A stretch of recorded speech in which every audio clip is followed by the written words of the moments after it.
పరిశుద్ధుడైన మా పరలోకపు తండ్రి యేసుక్రీస్తు ప్రభువు నీ పవిత్ర పాదములకు వందనాలు చెల్లిస్తున్నాం. నీ పరిశుద్ధమైన మాటలను ఈ సమయమందు మేము జ్ఞాపకం చేసుకుంటుండగా నీ ఆత్మచేత మీరు బోధించి మీ ఉద్దేశములు బయలుపరచమని యేసుక్రీస్తు పరిశుద్ధ నామమున వేడుకొచ్చున్నాం పరమ తండ్రి. ఆమేన్, ఆమేన్, ఆమేన్. చదవండి.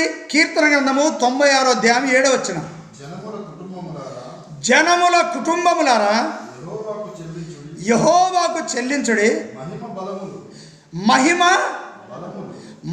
బలములు యెహోవాకు చెల్లించండి. ప్రియమైన దేవుని బిడ్డారా, జనముల కుటుంబములారా అంటే ఈ ప్రపంచములో మరి ఎంతమంది జనులైతే ఉన్నారో, ఎంతమంది అయితే ప్రజలున్నారో, ఎవరినైతే కుటుంబం అని పిలువబడుతుందో ఆ జనముల కుటుంబములకు దేవుడు ఇచ్చేటువంటి ఒక ఆజ్ఞ, ఒక పిలుపు. ఏంటిది? ఒక ఆజ్ఞ, ఒక పిలుపు. జనముల కుటుంబములారా యెహోవాకు చెల్లించండి. ఏం చెల్లించాలా? కృతజ్ఞతాస్తుతులు చెల్లించాలా? ఏం చెల్లించాలా? ప్రార్థనలు చెల్లించాలా? ఏం చెల్లించాలా? మహిమ ప్రభావములు చెల్లించాలా? ఏం చెల్లించాలా? యేసయ్యను ఆయన ఘనపరచాలా? అందుకే జనముల కుటుంబములారా ముందు మీ హృదయాన్ని ఆయనకి చెల్లించండి, మీ మనస్సును ముందు చెల్లించండి, మీ ఆలోచనలు చెల్లించండి, మీ యొక్క ప్రవర్తన ఆయనకి చెల్లించండి. ఆయన డబ్బులు మన దగ్గర నుంచి కోరుకోవట్లేదు. ఇప్పుడు మనం ఒక షాపుకి పోయినాం అనుకో, ఒక వస్తువు తీసుకోవాలంటే ఏం చేయాలా? డబ్బులు చెల్లిస్తాం, లేకపోతే ధాన్యాన్ని చెల్లిస్తాం. మరి ఇప్పుడు యేసయ్యకి ఏం చెల్లించాలా? ఆయన మనకేమిస్తాడు? రక్షణ ఇస్తాడు. జనముల కుటుంబములారా అని ఆయనకు చెల్లించండి. ఏం చెల్లించాలా? ఆయనకు మనం చెల్లించేది ఏంటంటే మన హృదయాన్ని చెల్లించాలా, మన మనస్సును చెల్లించాలి, మన యొక్క అంతరాత్మను చెల్లించాలి, మన ప్రవర్తన చెల్లించాలి, మన సమస్త అవయములను ఆయనకు చెల్లించాలి. అవి చెల్లించినప్పుడు ఆయన ఆ శరీరమున్న పాపమును ఆయన కడిగి వేసి అప్పుడు మనకేమిస్తాడంటే రక్షణ ఇస్తాడు ఈ కుటుంబములకి. అందుకే మత్తయి సువార్త 11వ అధ్యాయము 28వ వచనం చదవండి. ప్రయాసపడి భారము మోసుకొనుచున్న సమస్త జనములారా నా యొద్దకు రండి, నేను మీకు విశ్రాంతి కలగజేతును. ఏమిస్తారట? సమస్త జనులారా. ఇక్కడేమంటాడు? సమస్త జనముల కుటుంబములారా. ఆ కుటుంబములో ఉన్న జనములారా ప్రయాసపడి భారం మోసుకుంటున్నారు కదా, రోగముతో, చాతబడి శక్తులతో, మంత్ర శక్తులతో, నానా విధములైనటువంటి భయంకరమైన ఆపదలతో, ఆర్థిక పరిస్థితులతో, మరి జీవితంలో నెమ్మది లేక, సమాధానం లేక, సంతోషం లేక, నీ కుమారులు జీవిస్తున్న జీవితాన్ని బట్టి త్రాగుబోతులై, అక్రమకారులై, అన్యాయస్తులై, దొంగలై, దోచుకునేవారిగా, నానా విధములైన పాపపు క్రియలు జరిగించేవారిగా, అపవిత్ర క్రియలు జరిగించేవారిగా ఒక కుటుంబంలో కొందరు ఏ విధంగా బ్రతుకుతున్నారు? ప్రతి కుటుంబంలో ఏదో ఒక పాపముతో జీవిస్తున్నారు కదా, వారందరినీ యేసయ్య పిలుస్తాడు. ప్రయాసపడి భారం మోసుకుంటున్నారా? పాప భారముతో, శాప భారముతో, నానా విధములైన రోగపు శక్తులతో, నానా విధములైన మరి మరణ పడకలో ఉన్నటువంటి ఈ భారమును మోసుకొంచున్న సమస్త జనులారా నా యొద్దకు రండి, నా దగ్గర రండి అని పిలుస్తా ఉన్నాడు యేసయ్య. ఎవరు పిలుస్తా ఉన్నారు? యేసయ్య పిలుస్తా ఉన్నాడు. మనని పుట్టించిన దేవుడు యేసయ్య, మనని పోషిస్తున్న దేవుడు యేసయ్య, మనకు ప్రాణం ఇచ్చిన దేవుడు యేసయ్య, మనని నడిపిస్తున్న దేవుడు యేసయ్య, మనని కరుణిస్తున్న దేవుడు యేసయ్య. మన జీవితంలో ఏం కావాలో అన్నీ, మనిషికి కావలసిన సమస్తము ఈ భూమి మీద ఆయన సృష్టించాడు. ఫలములను సృష్టించాడు, పంటను సృష్టిస్తూ ఉన్నాడు, మరి విత్తనములను ఇచ్చాడు. ఇంకా ఎన్నో ఈ లోకములో మనము చూడనివి ఎన్నో ఫలములున్నవి, పంటలున్నాయి. మనకొకటే బియ్యం తెలుసు, మనకొకటే మొక్కజొన్న తెలుసు, మనకొకటే నువ్వులు తెలుసు, కొన్ని తెలుసు. కానీ ప్రపంచంలో రకరకాల పంటలున్నాయి మనిషికి మేలు చేసేటి. మనిషి అవి ఆరోగ్యవంతులుగా ఉండటానికి, అవి తిన్నప్పుడు ఆరోగ్యవంతులు ఉండటానికి ఎన్నో ఫలముల చెట్లున్నాయి. అవి మనం కొనలేం, ఆ రేటు మనం పెట్టలేం. వినాలి, దయచేసి దేవుని మాటలు వినాలా. కనుక అందుకే పిలుస్తాడు, ప్రయాసపడి భారం మోసుకుంటూ ఎందుకు బ్రతుకుతున్నారు జనులారా, నా యొద్దకు రండి, నేను మీకు విశ్రాంతి కలగజేస్తా. కనుక విశ్రాంతి పొందడానికే రమ్మంటాడు. మీరేదో తీసుకొచ్చి నాకు డబ్బులు ఇవ్వండి, మీ ధాన్యమంతా నాకు తీసుకొచ్చి ఇవ్వండి, మీరు సంపాదించిందని తీసుకొచ్చి ఇవ్వండి, మీ పొలములు మాకు ఇవ్వండి, మీ చిలకలు మాకు ఇవ్వండి, మీకున్న ఆస్తి అంతా మా యొక్క జేబులోకి తేండి అని యేసయ్య పిలవట్లేదు. అన్నీ తీసుకొచ్చి సేవకులకి ఇవ్వండి అని యేసయ్య పిలవట్లేదు. ఏం పిలుస్తా ఉన్నాడు? ప్రయాసపడి భారం మోసుకొనుచున్న సమస్త జనులారా, నా యొద్దకు రండి, నేను మీకు విశ్రాంతినిస్తా, నెమ్మదినిస్తా, ఆరోగ్యం ఇస్తా, ఆనందం ఇస్తా, ఆశీర్వాదం ఇస్తా, మిమ్మల్ని దీవిస్తా, వర్ధిల్ల చేస్తా, ఉన్నతమైన స్థానంలో మిమ్మల్ని ఉంచుతా. దేవుడు మనం పిలుస్తాడు. మరి జనులు ఆలోచిస్తారా? ఒకప్పుడు కూడా మనం కూడా వినలేదు. కానీ ఇప్పుడు విని ఆయన సన్నిధికి వచ్చినాం. మనం ధన్యులమా కాదా? మనం ఒక కుటుంబమా కాదా? ఇక్కడ ఎన్ని కుటుంబాలు ఉంటాయి? ఒక 20 కుటుంబాలు ఉండొచ్చు. ఇప్పుడు కూర్చున్న వాళ్ళు ఓ 15 కుటుంబాలు ఉంటాయేమో, లేదా 10 కుటుంబాలు వేసుకోండి. మనం జనముల కుటుంబమా? మనం ఎవరో? మనం జంతువుల కుటుంబమా? మంది పశువుల కుటుంబమా? పక్షుల కుటుంబమా? ఏ కుటుంబం మంది? జనముల కుటుంబం. మన జనులము, దేవుని ప్రజలము. అందుకే ఆయన పిలుస్తూ ఉన్నాడు, రండి, ప్రయాసం ఉన్నదా, బాధ ఉందా, కష్టం రండి, నేను విడిపిస్తానంటాడు. మరి యేసయ్య పిలిచినప్పుడు మనం వస్తే ఆ భారం తొలగిపోద్ది, మనకు సమాధానం దొరుకుతుంది. యేసయ్య పిలిచినప్పుడు రావాలి. యేసయ్య రమ్మని పిలుస్తాడు. కానీ జనులందరూ కూడా ఇదిగో ఈ సృష్టిని పూజించుకుంటూ ఉంటా ఉన్నారు. ఈ సృష్టిలో ఉన్నటువంటి వాటిని పూజించుకుంటా వాళ్ళ జీవితాన్ని గడుపుకుంటా ఉన్నారు. వాళ్ళ యొక్క మనస్సులో ఈ సృష్టే దేవుడు అనుకొని, ఈ నీళ్ళే దేవుడు, ఈ యొక్క సూర్యుడే దేవుడు, ఈ యొక్క ఆకాశమే దేవుడు, నక్షత్రాలే దేవుడు, లేకపోతే ఈ యొక్క మరి చంద్రుడే దేవుడు, లేకపోతే ఈ చెట్లే దేవుడు, లేకపోతే ఈ పుట్టలే దేవుడు, ఈ యొక్క పశువులే దేవుళ్ళు, ఈ పక్షులే దేవుళ్ళు, ఈ యొక్క జంతువులే దేవుళ్ళు అని ఈ విధంగా దేవుడు సృష్టించిన ఈ సృష్టిని మరి పూజించుకుంటూ వారు యేసయ్య పిలిచినా రావట్లేదు. మరి వచ్చిన వాళ్ళు ఎవరు? ధన్యులు. వచ్చిన వాళ్ళు ఎవరు? ధన్యులు, ఆశీర్వదింపబడినటువంటి వారు. అందుకే ఈ యొక్క పాపం అనే చీకటిలో, ఈ మోసం అనే చీకటిలో, ఈ యొక్క మరి లోక ఆచారాలు అనే చీకటిలో మనం బ్రతుకుతుండగా ఆయన మనల్ని పిలిచిండు. మనం పరిశుద్ధులుగా ఉండాలని, మనం పవిత్రులుగా ఉండాలని. చెల్లించండి. ఇక్కడికి వచ్చేది చెల్లించేది నీ యొక్క ఆస్తి ఐశ్వర్యం కాదు, నీ ధనము కాదు. నీ యొక్క పాపపు జీవితాన్ని విడిచిపెట్టేసి, నీ చెడు కార్యాలు విడిచిపెట్టేసి, నీ అపవిత్రమైన క్రియలు విడిచిపెట్టేసి, నీ అన్యాయపు క్రియలు విడిచిపెట్టేసి, నీ మోసపు క్రియలు విడిచిపెట్టేసి, ఇదిగో నా యొక్క సన్నిధిలోనికి వచ్చి మీరు మరి నాకు చెల్లించండి, కృతజ్ఞతలు చెల్లించండి, నాకు ప్రార్థన చేయండి, నా యందు విశ్వాసం ఉంచండి, నేనిచ్చే మేలు పొందండి, ఆశీర్వాదంలో పొందండి, ఆయనకి చెల్లించండి. ఏం చెల్లించడా? అక్కడ ఒక మాట చెప్తాడు, యెహోవాకు చెల్లించడి, మహిమ బలములను చెల్లించండి. ఏం చేయాలట?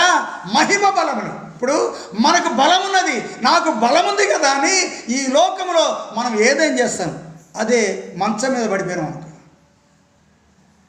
మంచం మీద పడిపోయాను చెప్పండి, అప్పుడేం చెప్తాను? ఏమ్మా చెప్పండి. మంచమే పడిపోతాం, ఏం చేయలేం. మంచం మీద నీకొకళ్ళు నీళ్లు పోయాలా, నీకొకళ్ళు అన్నం తినిపియాలా. ఒకవేళ ఇంకా అది ఎక్కువైపోయింది అనుకో, నీకు పాలు చెంచాతో నీ పాలు పోయాలా. అయిపోయింది, బలం లేదు, ఏమి లేదు. మంచం మీద ఉన్న వాళ్ళకి ఏముంటుంది? మంచం మీదకి పోయిన తర్వాత ఆ మంచంలో పడిపోయిన తర్వాత ఏముండదు, బలం లేదు ఇక. మరి బలము లేనలు, అందుకే మీ మహిమ బలమును చెల్లించండి యెహోవాకి. అంటే మనం బలం ఉండగానే, మనకు శక్తి ఉండగానే, దేవుడు మనకు శక్తి ఉండగానే మనము దేవుని యొక్క మహిమను చూడాలా, దేవుని యొక్క మహిమను పొందాలా. ఆ మహిమలో దేవుని యొక్క శక్తితో మనం నింపబడాలా. ఆ యొక్క మహిమ బలములను మనం ఆయనకి చెల్లించడానికి ఆయన యొక్క మందిరంలోనికి ప్రవేశించాలా. ఇంకేం అవసరం లేదు, నువ్వేం చెల్లించొద్దు. మన యొక్క మహిమ బలం ఏంటో తెలుసా? మన యొక్క మహిమ ఏంటో తెలుసా? ప్రార్థన. మనం యేసయ్య చేసే ప్రార్థనే మహిమ. యేసయ్యను స్తుతించేదే మహిమ, యేసయ్యను గణపరిచేదే మహిమ, యేసయ్యను ఆరాధించడమే మహిమ, యేసయ్య నామమును గురించి సాక్ష్యం ఇచ్చడమే మహిమ, యేసయ్యను మరి విజ్ఞాపన చేయడమే మహిమ, యేసయ్య సన్నిధిలో అనేకుల కోసము కన్నీళ్లు కార్చడమే మహిమ. బలం ఉంటేనే వచ్చి మోకరించి ప్రార్థన చేస్తాం. బలం లేకపోతే మనం చేయగలమా ప్రార్థన? చేయలేం.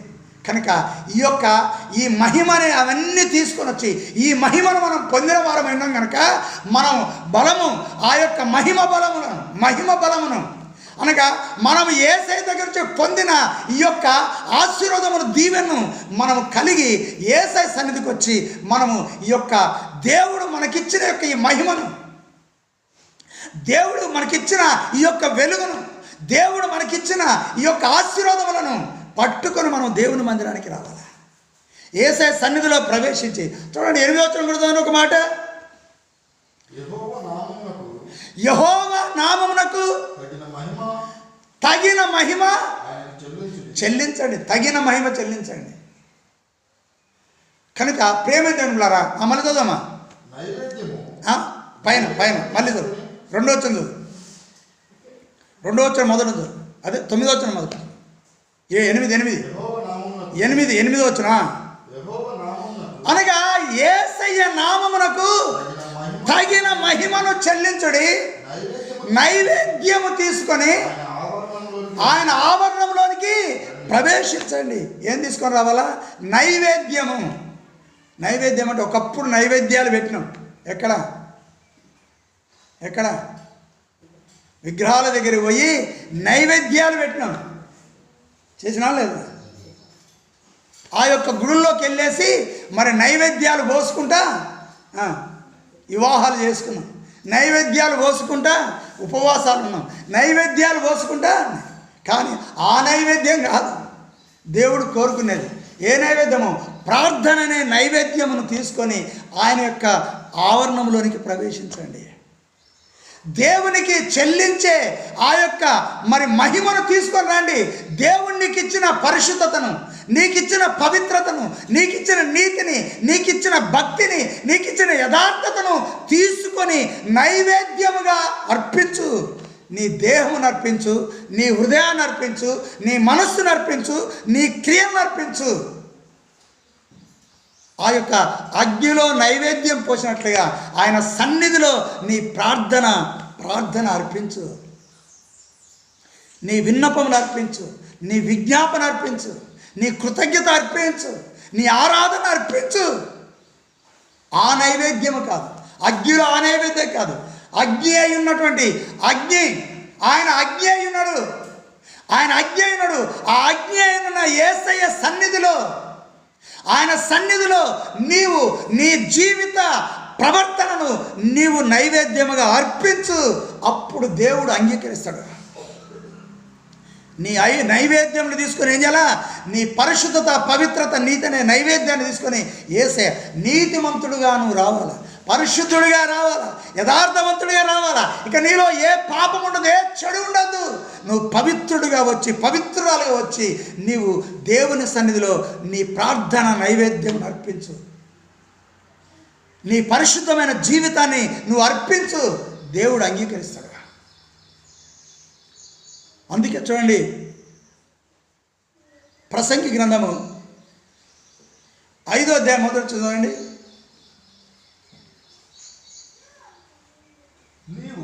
నీవు దేవుని మందిరమునకు వచ్చినప్పుడు నీ ప్రవర్తన జాగ్రత్తగా చూసుకున్నాం. ఏం చేయాలట? మనము దేవుని మందిరానికి వస్తున్నాం. ఏం అర్పించడానికి? నైవేద్యం అర్పించడానికి. నైవేద్యం అంటే ఈ లోక సంబంధమైన నైవేద్యం కాదు, మన పరిశుద్ధమైన జీవితాన్ని అర్పించడానికి ఆయన ఆవరణంలోకి వచ్చి ఆయన మందిరంలో ప్రవేశిస్తాను.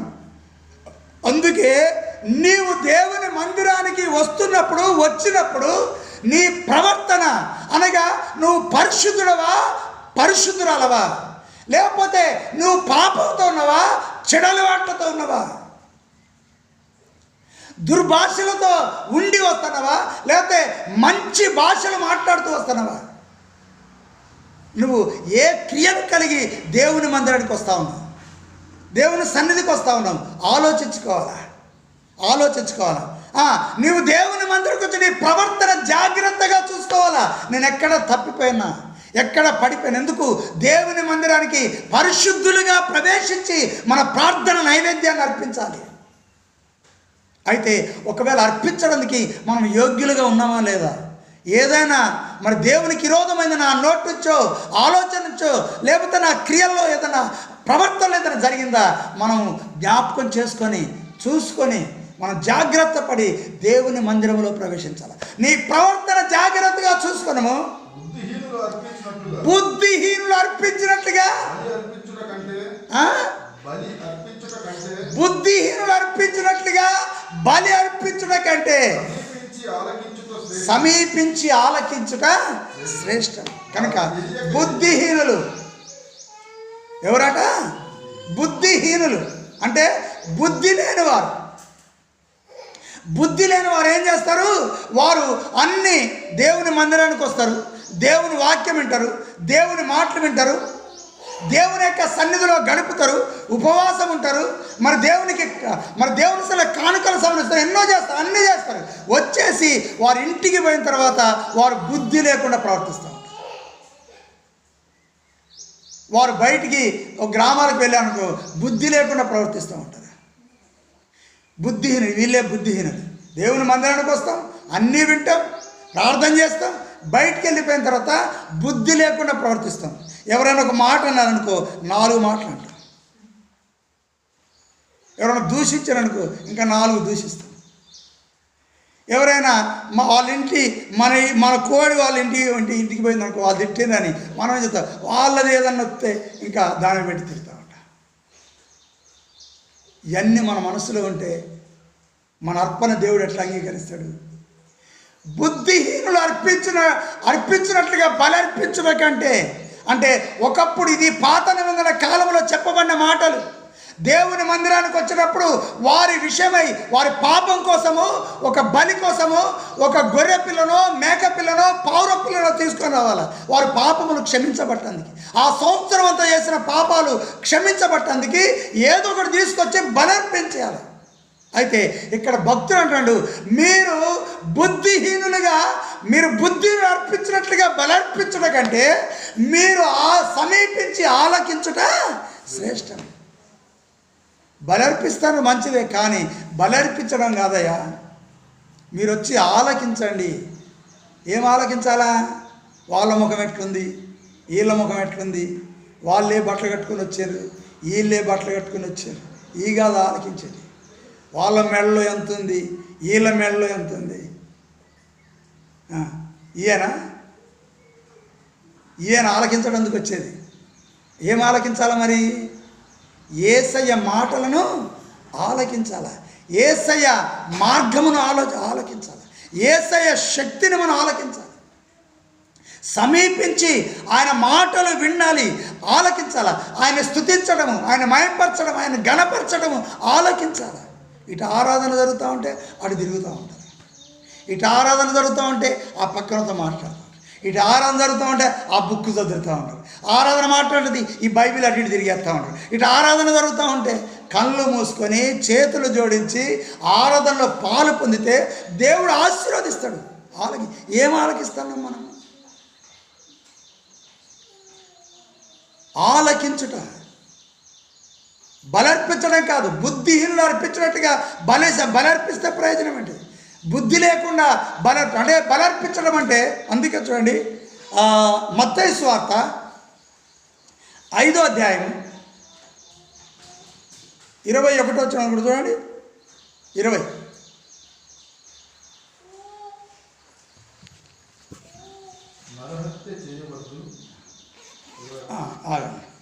21 చదువు. మత్తయి సువార్త 5వ అధ్యాయం 23 చదువు. ఓకే, అదే 23 ఎన్నో వచ్చిన అది 23.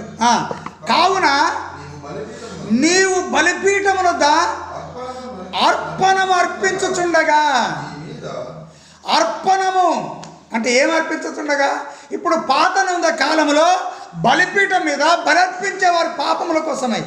ఇప్పుడు యేసు ప్రభు వచ్చిన తర్వాత, యేసు ప్రభు యొక్క రక్తంలో కడగబడిన తర్వాత, ఆయన మన కోసం ప్రాణం పెట్టిన తర్వాత ఇప్పుడు మన బలిపీఠాల మీద బలులు అర్పించాల్సిన అవసరం లేదు. ఓకే, గొర్రె పిల్లలను అర్పించాల్సిన అవసరం లేదు, మరి మేక పిల్లలను అర్పించాల్సిన అవసరం లేదు, పావుర పిల్లలను అర్పించాల్సిన అవసరం లేదు, మరి బలిపీఠం మీదకి రక్తాన్ని చిందించాల్సిన అవసరం లేదు, అర్పించాల్సిన లేదు. ఎందుకంటే మన కోసమే యేసయ్య మన కోసమే ప్రాణాలు అర్పించాడు, రక్తాన్ని చిందించాడు, ప్రాణాలు అర్పించాడు, మనకు పాప క్షమాపణ కలిగింది. కనుక ఇప్పుడు మనం ఏం అర్పించాలంటే అదే చెప్తున్నాడు, నీవు బలిపీఠమునందు అర్పణం అర్పించుండగా, అనగా ప్రార్థన చేస్తుండగా, స్తుతిస్తుండగా, దేవుని సన్నిధిలో మొరపెడుతుండగా, నీ మీద నీ సహోదరుడికి, ఎవరు? నీ అన్నో తమ్ముడో చెల్లో, లేకపోతే యేసుక్రీస్తు నందున్న వాళ్ళందరూ కూడా మన సహోదరులు. నీ మీద నీ సహోదరునికి విరోధం ఏదైనా కలదా అంటే, నీ మీద నీ సహోదరుడికి, నీ పొరుగువాడికి, నీ తండ్రికి, తల్లికి, అన్నకు, చెల్లెకు, నీ స్నేహితుడికి, నీ యొక్క పొరుగువాడికి ఎవరైనా నీ మీద విరోధం ఉండి నీతో మాట్లాడట్లేదనుకో, నువ్వేం తప్పు చేయలే, నువ్వేం పొరపాటు చేయలే, వారికి ఏం అన్యాయం చేయలే, వారిని ఏం బాధ పెట్టలేదు, వారిని ఏం కష్టపెట్టలేదు, కానీ నీ మీద వారికి కోపం ఉంది. ఎందుకు కోపం ఉందో తెలియదు. మరి కోపం ఉంటేనే మాట్లాడరు. కోపం లేకపోతే మాట్లాడతారా? కోపం ఉంటే మాట్లాడతారా? కోపము ఉంటేనే మాట్లాడరు, కోపం లేకపోతేనే మాట్లాడతారు. కోపం ఉంటే మాట్లాడు. అరే ఎందుకు? ఈ సహోదరి నాతో ఎంతో మంచిగా మాట్లాడేది కదా, ఇప్పుడు మాట్లాడలే. ఎవరో పాపక్క మీద చిన్నగా వచ్చేసి ఏదో చెప్పింది. ఎవరికి? ఇగో ఇక్కడ ముందు కూర్చున్నది అక్క, లేకపోతే రిబ్కక్క గురించి చెప్తాను. రిబ్కక్క మీద ఏదో చెప్పింది. పాపక్క మీద రిబ్కక్కకి ఎవరు చెప్పారు? ఈ యొక్క అక్క ఏదో ఒక అక్క ఉన్న వరకు అక్క వచ్చి చెప్పింది, అక్క నేను నీకేం చెప్పాలా రిబ్కక్క, ఆ రోజు అక్కడ మేము ఉంటే నీ గురించి ఎంత చెడ్డగా చెప్పిందో పాపక్క అని చెప్పగానే ఏం చేస్తుంది? ఇక తెల్లారి నుంచి బంధు మాట. అవి నిజమా అబద్ధమా కాదు. ముందు ఆమె మీ ఇద్దరిని వేరు చేయడానికి చూసిందా? మీ ఇద్దరిని పాడు చేయడానికి చేసిందా? మీరెంతో కలిసిమెలిసి ఉంటా ఉన్నారు. వీళ్ళ స్నేహం ఎట్లా నాశనం చేయాలి సైతాన్.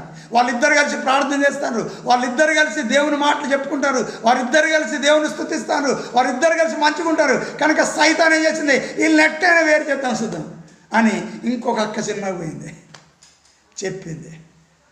బంధు పాపక్కతో నిరుపక్క మాట్లాడలే. ఇక ఇప్పుడు పాపక్క రిబ్కాతో మాట్లాడలేదు. అరే ఏంటిది పాపక్క అనుకుంటుంది, ఏంది రిబ్కాకి ఇంత మంచిగా మందలించేది చేసేది నాతో మాట్లాడలేదు, ఇప్పుడు నెల అయిపోయింది 2 నెలలు అయిపోయింది ఎందుకు మనం మందలిచ్చిన ముఖం తిప్పుకొని పోతుంది ఏంది అని అనుకొని ఆ ప్రార్థన చేయడానికి వచ్చింది. ఇక్కడికి వచ్చినప్పుడు ఇప్పుడు అది గుర్తు వస్తే నీవు అర్పించుచుండగా నీ సహోదరునికి నీ మీద ఏదైనా విరోధం ఉన్నదని నీకు అలా జ్ఞాపకం వస్తే, అయ్యో ఆ సహోదరు నాతో మాట్లాడటం ఎందుకో తెలియదు అని నీకు గుర్తు వస్తే ఆ అర్పణ ప్రార్థన వదిలిపెట్టేసి పాపక్క వెళ్ళి ఆ రిబ్కక్క దగ్గరికి పోయి ఏం చెప్పాలా, అక్క నాతో ఎందుకు మాట్లాడలేదు, నాదేదైనా తప్పు ఉంటే నన్ను క్షమించక్క. అప్పుడేమంటుంది అక్క, నువ్వు ఫలానా అక్కతో ఏదో అన్నవాట, నా గురించి చెడ్డగా మాట్లాడంటే, లేదక్క నేను అట్లా మాట్లాడలేదు, నేను ఆ విధంగా ఆమెతో అనలేదు, మరిద్దరి స్నేహాన్ని వేరు చేయడానికి ఒకవేళ చెప్పిందేమో, నేనైతే అట్లా మాట్లాడలేదక్క, మన ఇద్దరం కలిసే ఉందామని నన్ను క్షమించక్క అని చేతులు జోడించి అడిగిందనుకో, అడగాలి పాపక్క. అడిగి అప్పుడు మళ్ళీ వచ్చేం చేయాలా, నీ బలిపీఠం యొద్దనే నీ ప్రార్థన విడిచిపెట్టేసి, నీ విన్నపాలు విడిచిపెట్టేసి, నీ విజ్ఞాపనలు విడిచిపెట్టి, నువ్వు చేసే స్థుతులు విడిచిపెట్టేసి, ఆయన గణపరిచే ఘనత విడిచిపెట్టేసి ముందు వెళ్ళి నీ సహోదరుతో సమాధానపడము, నీ సహోదరితో సమాధానపడము. చదువునా, అటు తర్వాత నువ్వు సమాధానపడి వచ్చిన తర్వాత అప్పుడు నీ అర్పణ యేసయ్యకి అర్పించు, అప్పుడు దేవుడు నీ అర్పణ అంగీకరిస్తాడు. మరి దేవుడు అంగీకరించవచ్చు కదా. ఇప్పుడు పాపకు కూడా మాట్లాడదు, ఆ మాట నాకేంది అని అనుకున్నది అనుకో, నీ ప్రార్థన దేవుడు వినడు. మరి ఎవరో చెప్పిన మాట పట్టుకొని ఆ మీద కోపగిస్తే నీ ప్రార్థన దేవుడు విన్నాడు. మరి అనవసరంగా పాపక్క మీద అనవసరమైన మాటలు చెప్పింది, ఏమొచ్చి ప్రార్థన చేస్తే దేవుడు వినడు. ఏం మాటలు, ఏమో సమాధాన పడాలి ఆమె దగ్గర పోయి, ఆమె పోయి ఆమెతో సమాధాన పడాలి, ఆమె వీళ్ళిద్దరితో సమాధాన పడాలి. ఆ మాటలు విని ఆమె మీద కోపం తెచ్చుకున్నందుకు ఇదంతా ఒక విధానము. ఎందుకంటే ముగ్గురికి మనశ్శాంతి లేకుండా ఉంటుంది అన్నమాట. మరి ఈ 4 మాటలు చెప్పిన ఒక మనశ్శాంతి ఉంటుందా, నెమ్మది ఉంటుందా? సాహసాన్ని నిడగొట్టేందుకు ఆమెకి నెమ్మది నిద్రపట్టదు ఆమెకి. అయ్యో నేను ఎందుకు చెప్పినా ఇదే మనసులో కొట్టుకుంటూ ఉంటుంది. మళ్ళీ పోయి ఏదైనా చెప్దామంటే నా గురించి చెప్పే వాళ్ళు ఏం చేసినామని వాళ్ళు అంటారేమో, అటు పడలేక ఇటు పడలేక మరి ఆ కుడితిలో పడ్డ ఎలకలా కొట్టుకుంటూ ఉంటారు. మనశ్శాంతి నెమ్మది ఉండదు. అందుకే ఏం చేయాలా, దేవుని మందిరంలో కదా నీవు బలిపీఠం అర్పణ అర్పిస్తుండగా విరోధమైంది ఏదైనా గుర్తొస్తే, వారు నాతో విరోధంగా ఉన్నారు ఎందుకో తెలియదు, వారితో సమాధాన పడి వచ్చిన తర్వాత నాకు అర్పణ అర్పించు.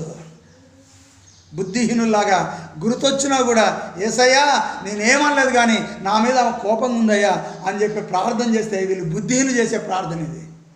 సమాధాన పడవలసిందే. నువ్వు ప్రార్థన చేసేటప్పుడు ఆ రిబ్కక్క ఏకీభవించాలి అంటే, పాపక్క ప్రార్థన చేసేటప్పుడు రిబ్కక్క ఏకీభవించాలంటే నువ్వు సమాధాన పడాలా. ఒకవేళ నువ్వు రిబ్కక్క చెప్పిన అక్క మరి అక్క ఉందనుకో, ఆ మరి అక్క మరి సమాధాన పడితేనే నీ ప్రార్థన దేవుడు అంగీకరిస్తాడు. బుద్ధిహీనులు అర్పించినట్లుగా ప్రార్థించినట్లుగా మనం చేయొద్దు. అందరితో సమాధానం కలిగి దేవుని వాక్యానుసారంగా దేవుని మాట ప్రకారంగా మన జీవితాన్ని కొనసాగించుకుంటూ ఉండాలి. చూడండి, అదే 96వ కీర్తన గ్రంథము 8 వచ్చింది చూడండి.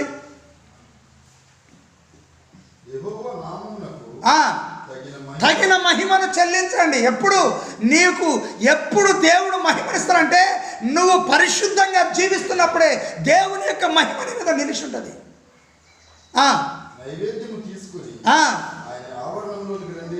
ఆయన ఆవరణంలోనికి రండి, పరిశుద్ధ అలంకరణలను ధరించుకొని. ఇప్పుడు ఏం చేయాలి, ఏం అలంకరణ తీసుకొని రావాలా? ఇప్పుడు విన్నాం కదా, పరిశుద్ధమైన అలంకరణ ధరించుకొని ఆయనకు నమస్కారం చేయండి. వచ్చి పరిశుద్ధత లేకుండా, నీతి లేకుండా, భక్తి లేకుండా, యథార్థత లేకుండా, పవిత్రత లేకుండా ఒకరి మీద ఒకరు ముసుకేసుకో అక్క, ఓకే ముసుగు వెనక ముసుగు తొలగిపోద్దు. ఇట్లా చెవులను పెట్టుకొని ఇట్లా పోతే అనుకుంటుంది. ఇట్లా ముసుకేసుకొని ఇట్లా వేసుకొని ఇట్లా చెవిలో పెట్టుకుంటే అది ఊడిపోదు పొద్దాక. ఎందుకంటే కొరింథీ పత్రికలో ముసుగు గురించి ఒక అధ్యాయంలో సగం అంతా రాసినదన్నమాట. అందుకే ముసుగు వేసుకోకుండా ప్రార్థన చేయటం కానీ, ముసుగు వేసుకోకుండా మరి స్తుతించడం కానీ, ముసుగు వేసుకోకుండా దేవుని మందిరంలో ప్రవేశించడం కానీ, మందిరం ఉండటం కానీ మనం వేసుకుంటాం. కానీ జారిపోతున్నది కూడా మనం తెలుసుకోలేకపోతే కష్టమే. మనం దేవుని వాక్యం అనుకుంటే జారిపోయి మనం మర్చిపోతాం. అంటే ముసుగు గురించి ఎంత ప్రాముఖ్యమైందో ముసుగు గురించి 1 కొరింథీ పత్రికలో చాలా విషయాలు దేవుడు మరి భక్తుడు చెప్పిండు అనమాట. కనుక తప్పకుండా ముసుగు విషయంలో మనం తప్పకుండా జాగ్రత్త కలిగి ఉండాలి. అప్పుడు సాధు జబరాజు గారు అని ఒక భక్తుడు ఉండే, మన సావాసంలో ఉండే, సిలువ సావాసం అని. వాళ్ళ అమ్మగారు ఏం చేసేదంటే చర్చికి వచ్చే గుమ్మం దగ్గర నిలబడేదట.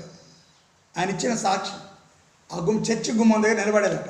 నిలబడితే వచ్చిన వాళ్ళందరికీ కూడా ఇట్లా ముసుగు ఇట్లా వేసేసి వాళ్ళ కొంగును ముసుగేసుకొని ఇక్కడ తీసుకొచ్చి ఒక పిన్ను పిన్నిసి పెట్టేసి పంపించేదట. వచ్చిన స్త్రీలందరికీ ఏం చేసేది, ఇట్లా పెట్టేసి ఇట్లా అని ఇక్కడ తీసుకొచ్చి ఒక పిన్నేసి ఇక్కడ పెట్టేదట. ఎందుకు? ముసుగు ఊడిపోవద్దని. ఆమె అందరూ చర్చిలోకి ప్రవేశించిన అందరికీ పెట్టిన తర్వాత ఆమె దేవుని మందిరంలో ప్రవేశించేదట. అంటే ముసుగు ఎంత ప్రాముఖ్యమైందో ఆ భక్తుడు, ఆ సాధు జబరాజు గారు ఆయన పెళ్లి చేసుకుంటూ సేవకు సమర్పించుకుంటూ ఒక సాధుగా ఆయన జీవితాన్ని కొనసాగించాడు. చనిపోయింది ఆయన. దాదాపు 5-6 సంవత్సరాలు ఏమైతే చనిపోయి. కనుక వాళ్ళ అమ్మగారు అంత భక్తి, స్త్రీ విషయంలో అంతగా ఆలోచించేదట. ఆయన చెప్పినప్పుడు తెలిసింది. అందుకే పరిశుద్ధ గ్రంథం చదివేటప్పుడు పౌలు గారు అదే విషయాన్ని మరి బోధించడం జరిగింది. కనుక ప్రేమైన దేవులారా, తప్పకుండా మనము దేవుని యొక్క సన్నిధిలో ఆయన సెలవిచ్చిన ప్రతి మాట కూడా వాక్యంలో ఉన్నది. చూడండి, ప్రసంగి గ్రంథము 7వ అధ్యాయము 9వ వచనం చదవండి. ప్రసంగి 7:9. 9:7 చదువు.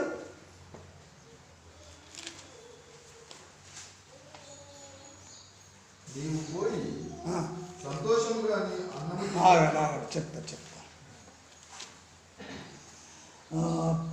ప్రసంగి గ్రంథము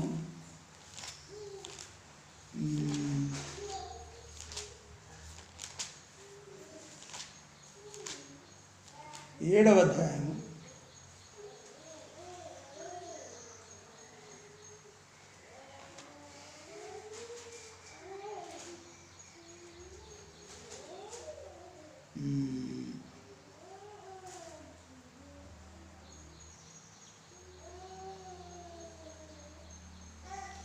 1 మాట ఉంటుంది, ఎల్లప్పుడూ తెల్లని వస్త్రములు ధరించుకొనుడు అనే మాట. 9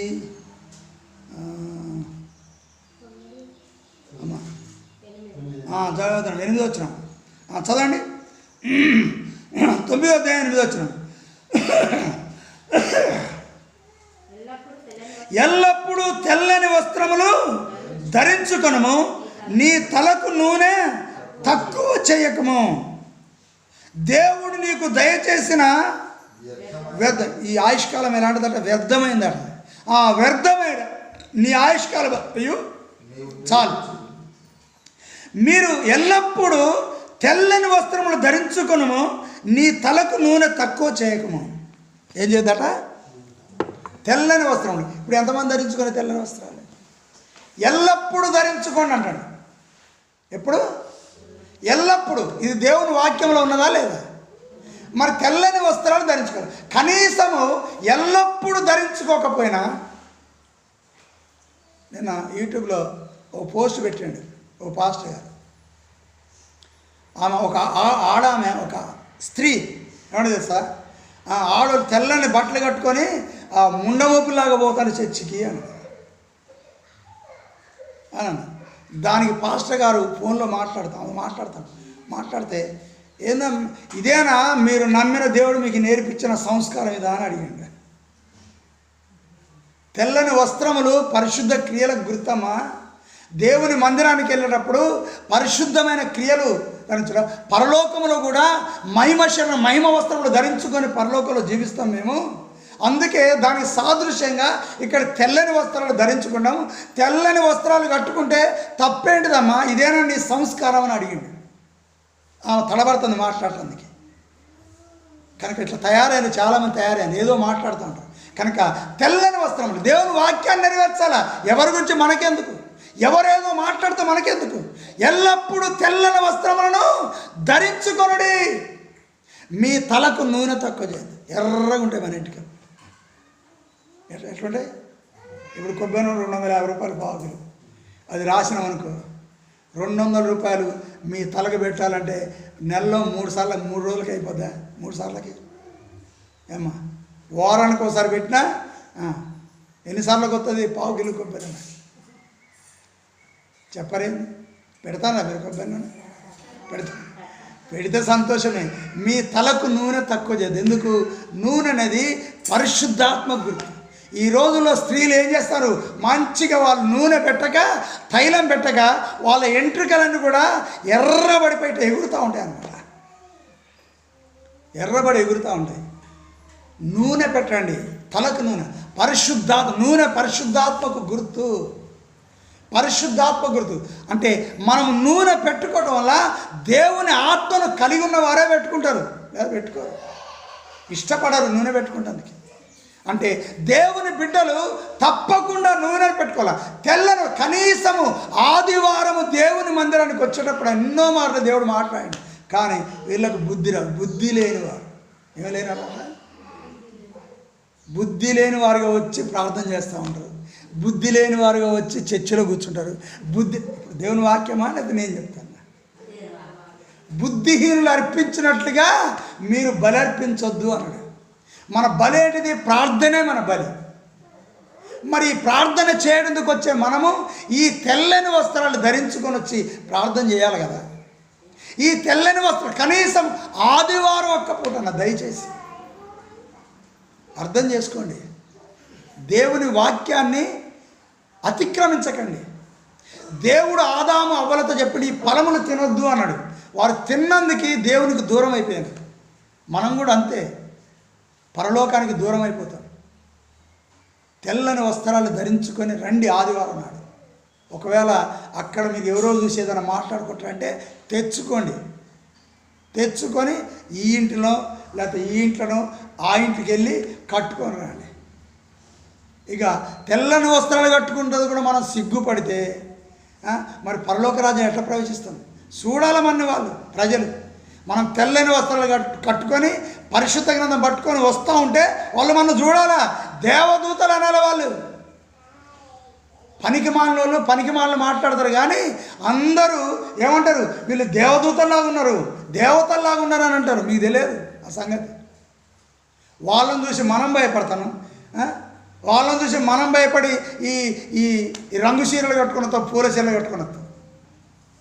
కట్టుకోండి, పూల చీరలు వద్దంటలేదు. కానీ ఆదివారం నాడు చూడండి ఎవరు కట్టుకున్నారు. ఇక్కడ 1 2 2 కట్టుకున్నారు. ఇక అంతా పూలే ఉన్నాయి దీంట్లో. అక్కడ కూడా పూలే ఉన్నాయి. 4 కట్టుకొని వచ్చారు. 4 2 పూలే ఉన్నాయి, 1 తెల్లని కట్టుకొని వచ్చారు. దయచేసి అమ్మా మీరు తెల్లని వస్త్రాలు ధరించుకొని వచ్చి దేవుని మహిమపరచండి. మహిమ ప్రభావములు ఆయనకు నమస్కారం చేయండి. ఏం చేయాలా? దేవుని మందిరమునకు వచ్చి నమస్కారం చేయండి.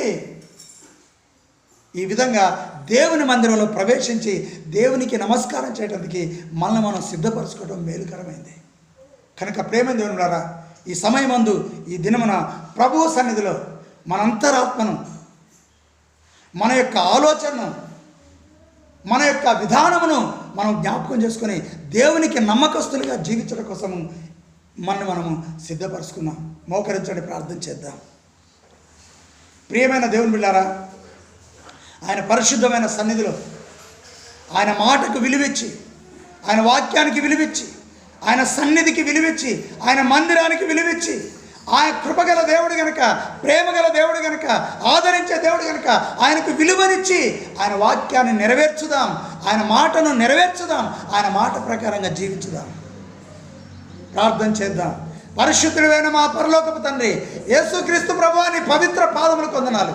పరిశుద్ధ గ్రంథంలో మీరు ఏమైతే సెలవిచ్చినారో అయ్యా, నీ నామను బట్టి నీ పరిశుద్ధమైన ఆలయంలోనికి ప్రవేశించే మేము నాయన మహిమ బలములు చెల్లించడానికి నాయన నీ మందిరములో మేము ప్రవేశించాలి కదా. నీ మందిరములో నాయన నిన్ను ఆరాధించడానికి నీ మందిరంలో ప్రవేశించాలి కదా. నాయన నీ పరిశుద్ధను బట్టి అట్టి కృప మీరు మాకు అనుగ్రహించి మమ్మల్ని బలపరచమని యేసుక్రీస్తు పరిశుద్ధ నామమున వేడుకొచ్చున్నాం పరమ తండ్రి. ఆమేన్.